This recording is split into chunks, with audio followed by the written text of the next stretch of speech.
Leksimiz davamlaştırmamız hürmetli vatandaşım. Hazır Xitay Tor betleri makale ve haberlerini aktif yazıp aktif faaliyet kılıvatıdı. Şunun içinde bir parça haber geldi. Endi bu haberinin mezmunu ve başka şekli doğrusu da vatandaşlarımızı haberdar kılımız. Bunun koyulgan mavzu mundak mavzu iken tağ yürüyüşünün arpısı da. Cungo matbuatları arka-arkadan gayri makalalarını ilan kılıp zor özgürlükten signal verdi mavzuluk makale 1. ayının 11. günü Cungo'ga nazar torbiyetide ilan kılındı. Abduri Livillon makale mundak başlandı.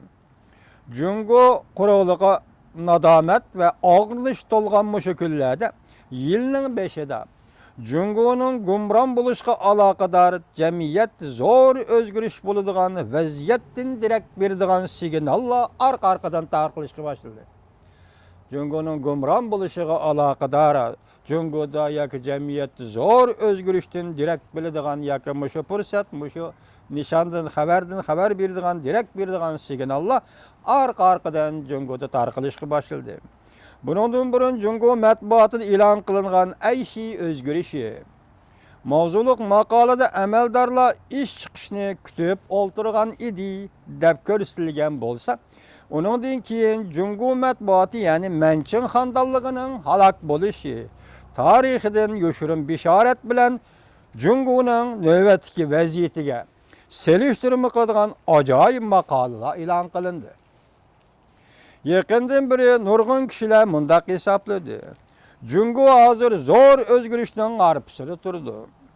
Cungo Kompartiyası 2017 yılı halak buldu. Gayri makalalar arka-arkadan ilan kılınıp zaman özgürlükünün yoşuran bişaret vermekte.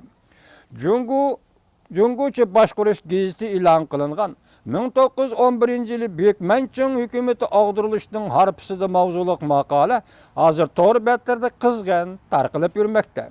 Bu makalının Abduri Bugot'un makalesi mundak görsetti.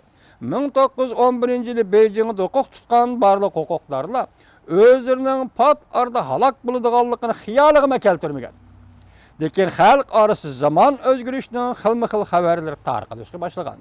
Makalda mundak görüsüldü. Mençin handallık ağdırılıştın burun sırlık alametle otturga çıkışqa başlagan.